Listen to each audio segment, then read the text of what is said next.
दोस्तों आज हम आपको बताएंगे बुर्ज खलीफा जैसी बिल्डिंग को कई वर्कर्स और इंजीनियर्स ने अपनी जान देकर आखिर दुनिया की सबसे ऊंची बिल्डिंग कैसे बनाई। और साथ ही इस वीडियो में हम आपको बताएंगे कि बड़े बड़े पहाड़ों को तोड़कर घर में लगने वाले सफेद पत्थर और ग्रेनाइट पत्थर को कैसे बनाया जाता है और मिट्टी व रेत से दीवारों पर लगने वाली सुंदर सुंदर टाइल्स कैसे बनाई जाती है। तो दोस्तों आज की इस वीडियो में आपको देखने को मिलेगा बहुत कुछ जो आपने आज से पहले कभी नहीं देखा होगा। तो इसीलिए वीडियो को पूरा देखना और कड़ी मेहनत से तैयार इस वीडियो को अभी लाइक भी जरूर कर दें। तो चलिए शुरू करते हैं। बुर्ज खलीफा बिल्डिंग मेकिंग प्रोसेस। दोस्तों बुर्ज खलीफा बिल्डिंग दुनिया की सबसे ऊंची बिल्डिंग है। दोस्तों इस 828 मीटर ऊंची बिल्डिंग को 12,000 वर्कर्स और इंजीनियर्स ने पूरे 6 साल की लगातार मेहनत से अपनी जान पर खेलकर इस बिल्डिंग को आखिर कैसे बनाया, आइए जानते हैं। दोस्तों इस बिल्डिंग के अंदर 163 मंजिल बनाई गई हैं।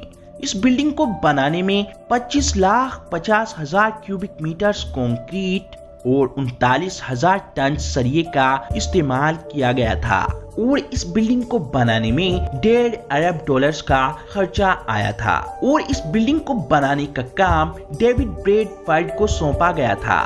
डेविड ब्रैडफर्ड ने बुर्ज खलीफा का नक्शा तैयार होने से पहले ही बुर्ज खलीफा को बनाने का काम शुरू कर दिया था, क्योंकि उनका कहना था अगर हम इसके नक्शे के ऊपर डिपेंड रहेंगे तो हमें 3 साल तक अपने ऑफिस में ही बैठा रहना पड़ेगा।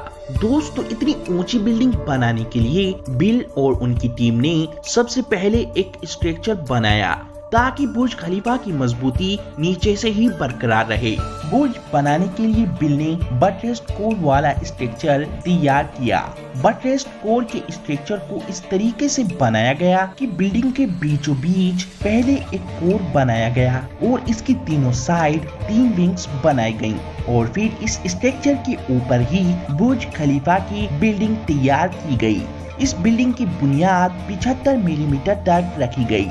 अब इन तीनों विंग्स के ऊपर स्टील के सरियों को लगाकर इनके ऊपर कंक्रीट को डाला जाता है और फिर कंक्रीट के सेट होने के बाद बिल की टीम सांचे को ऊपर उठाकर ऊपर ले जाती है और यही प्रक्रिया बार बार दोहराई जाती है और फिर इस तरीके से इस बिल्डिंग के अंदर हर हफ्ते एक नई बिल्डिंग जुड़ने लगी। तरीके से इन तीनों विंग्स के ऊपर बुर्ज खलीफा को बनाया गया। असल में ये तीनों विंग्स बिल्डिंग के बीचों बीच कोर के साथ जुड़ी हुई हैं। इससे ये बिल्डिंग और बिल्डिंग से ज्यादा मजबूत बनी हुई है। आज से पहले किसी भी बिल्डिंग का ऐसा स्ट्रक्चर तैयार नहीं किया गया था। इस बिल्डिंग के अंदर हर एक मजबूत चीज का इस्तेमाल किया गया। इस बिल्डिंग को बनाने में ऐसा कंक्रीट बनाया गया जो कंक्रीट आज से पहले किसी ने नहीं बनाया था। बुर्ज खलीफा के लिए 25 अलग अलग चीजों को मिलाकर कंक्रीट तैयार किया गया। ये कंक्रीट ऐसा था कि इमारत के ऊपरी हिस्से के पहुंचने के वक्त तक लिक्विड रहे और ऊपर जाते ही तेजी से सेट हो जाए। दुबई के अंदर तेज गर्मी होने की वजह से कंक्रीट लगाने से पहले ही जम जाता था, इसीलिए कंक्रीट को रात के समय डाला जाता था और इसके अंदर बर्फ और ठंडा पानी भी डाला जाता था ताकि कंक्रीट एकदम ना जमे। कंक्रीट को इमारत तक पहुंचाने के लिए कंस्ट्रक्शन टीम ने दुनिया के सबसे ताकतवर 3 पंप्स का इस्तेमाल किया। 32 महीनों में इन पंप्स ने 1,65,000 क्यूबिक मीटर्स कंक्रीट पंप किया। इतने कंक्रीट से 880 किलोमीटर लंबा साइड वर्क बनाया जा सकता था।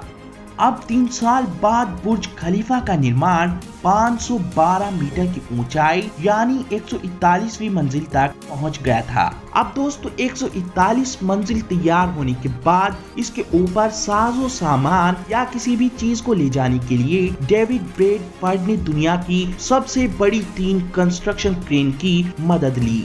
ये क्रेन बहुत ही ज्यादा बड़ी और एक एक क्रेन का वजन 120 टन है, लेकिन अब हर एक नई मंजिल बढ़ने के बाद क्रेन को मंजिल की ऊंचाई के हिसाब से साथ ही साथ बढ़ाया गया।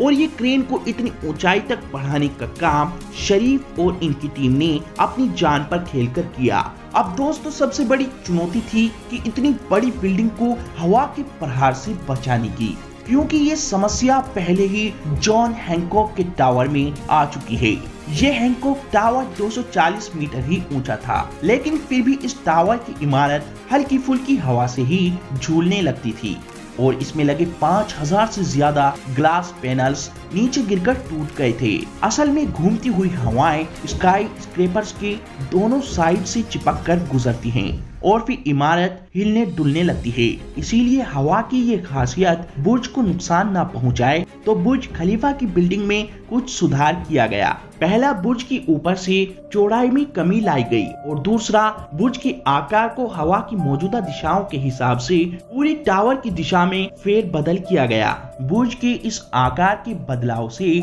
हवा टावर से चिपक कर नहीं चलती थी। अब बुर्ज के ऊपर ग्लास पैनल्स लगाने का काम शुरू किया गया। बुर्ज की बिल्डिंग में आम नॉर्मल शीशा नहीं लगा, क्योंकि नॉर्मल ग्लास दुबई की गर्मी को नहीं रोक सकता था।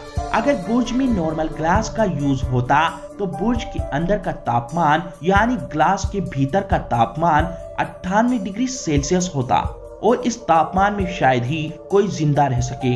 इसीलिए ऐसे ग्लास का चुनाव किया गया जिस शीशे के ऊपर 2 परत चढ़ी हुई थी। पहली सिल्वर कोटिंग की, ये यूवी रेस यानी धूप की गर्मी को रोककर वापस मोड़ देती है, और दूसरी टाइटेनियम की परत चढ़ी हुई थी। लेकिन ये ग्लास काफी ज्यादा महंगा था। एक ग्लास पैनल्स की कीमत $2000 यानी 1.5 लाख रुपए की थी और बुर्ज के अंदर ऐसे 24,000 पैनल्स लगे थे, यानी सारे शीशों की कीमत $4,80,00,000 की थी। फिर एक एक ग्लास पैनल्स को उठाकर लगाया गया। एक ग्लास की लंबाई 6.4 मीटर और वजन 750 किलोग्राम था। इसीलिए इन ग्लास पैनल्स को लगाना बहुत मुश्किल काम था। जरा से ही हवा के झोंके से ये हिलने डुलने लगते थे। ये शीशा टूट सकता था और नीचे वर्कर्स खड़े जख्मी हो सकते थे। हालांकि इन ग्लास को लगाने में काफी वर्कर्स जख्मी भी हुए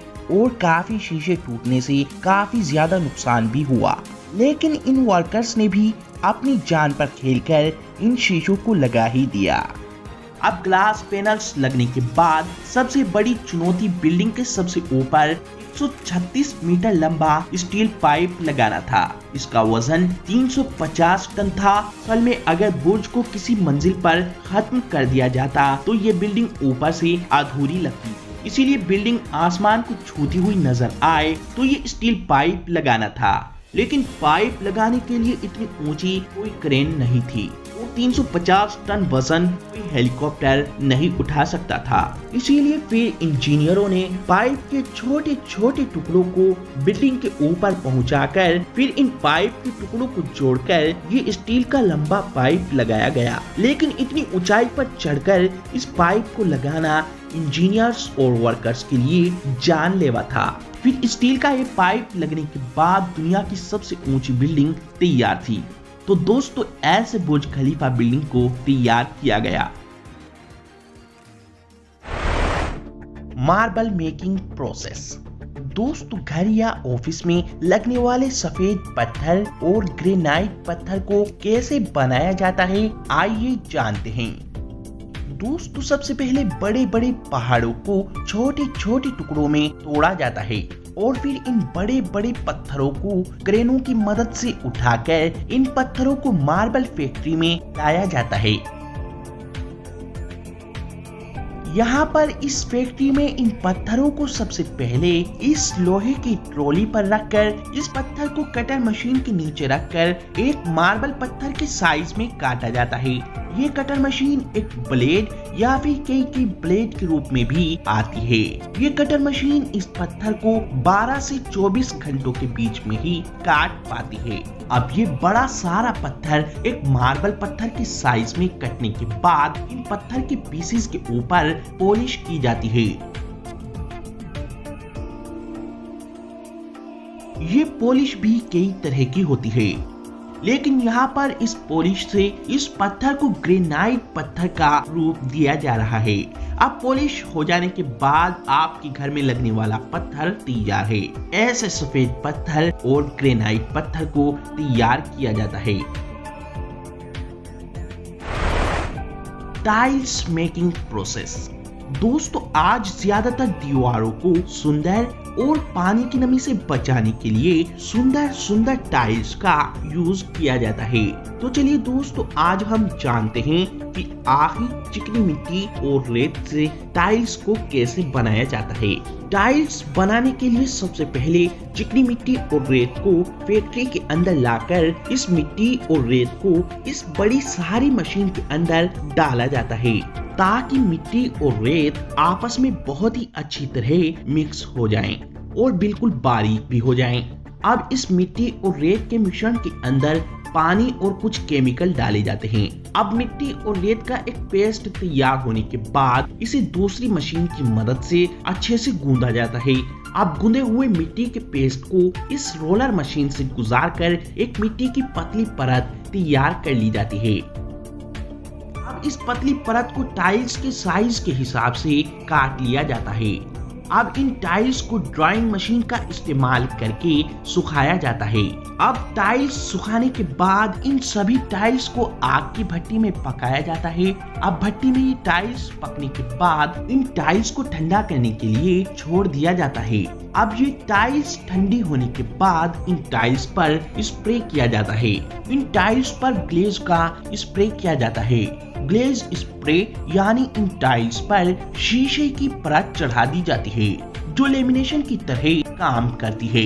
दोस्तों जब हम टाइल्स के ऊपर हाथ फेरते हैं तो हमें टाइल्स पर हाथ फेरते वक्त ऐसा लगता है जैसे हम किसी शीशे पर हाथ फेर रहे हों।